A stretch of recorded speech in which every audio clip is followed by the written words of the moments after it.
Hello, everybody. Welcome to the Professor Knits podcast. I'm your host, Nikki. And I just thought I would pop in for a little podcast shortie because it's Friday, it's the weekend, and I have a finished object. And as you can see, the pom-pom, I did not do a good job. Anyway, yes, this is the Professor Knits podcast. I'm your host. I'm the Professor Knits here. I'm the Professor Knits on Instagram. And you can also find me as Medusa Yarn on Ravelry and at medusayarn.com. Now again, this is a Friday afternoon, so you might see a lot of activity, like somebody peeping in and saying hello. Look at, he lost his 2 front teeth. Isn't he adorable? Do I need to tell my viewers how you lost your second front tooth? What do you mean second front tooth? Well, you've lost your first one, and that made your second one really loose. And then how did you lose the next one?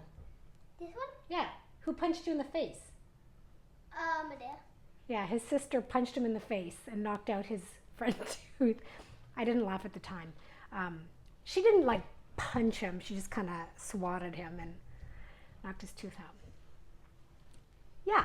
So I am not going to keep you here for very long. I just wanted to say, yay, it's Friday. It's beautiful out here in East Tennessee. We couldn't have asked for better weather. And I'm also testing out a new lapel microphone that I got. So if you're a regular viewer, please let me know if it increases the audio of my videos. I don't have the means at this point to get proper video audio software or equipment. I just do it the old-fashioned way with an iPhone, if that can be considered old-fashioned. And now a lapel mic. Testing. So let me know if it's any better. All right, this is all I'm going to show you. Well, this and one other thing. It's my finished object. It is just what I like to call a vanilla hat. I just cast on 84 stitches, did a couple of inches of ribbing, knitted till I felt like it was going to be big enough, and decreased. So a vanilla hat. And then what I did is I decided I would attach this pom-pom. But these are just like cheap, it's a cheap pom-pom I had picked up at the fabric store. And I can't get it to, at least in the very quick time that I did it, to stick very well. So I think I'm gonna have to order the kind that are made for these types of hats that button in, that you can remove, because this is pretty annoying. But I think that this hat needs a big, fluffy, white pom-pom. Or pink, we'll see.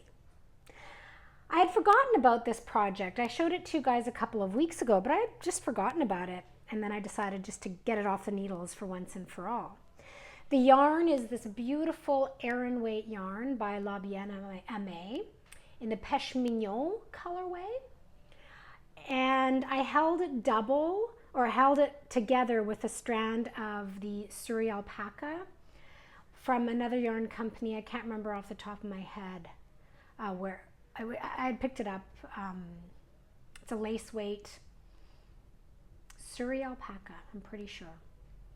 And yeah, it was a real treat, very fluffy, beautiful fabric made from it. And this is the second time I knitted a hat with the same ball of yarn. I had knitted a hat by Stephen West from his Hybrid knitting book, and it ended up being way too big for me. So I did this one instead.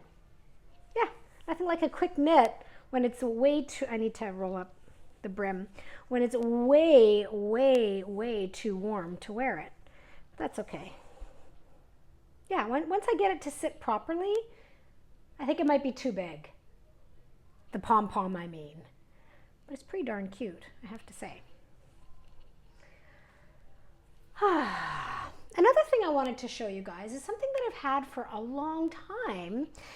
Sorry if I keep doing this, I'm kind of self-conscious about using the new lapel mic. But this is something, a yarn bowl that I actually painted back at Thanksgiving that I thought I would show you.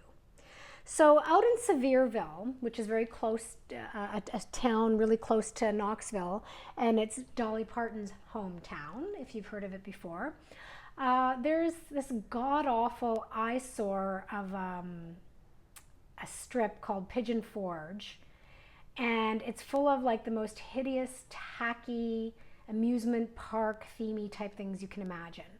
But it's perfect for kids. And what's interesting is that it's right before the Smoky Mountains.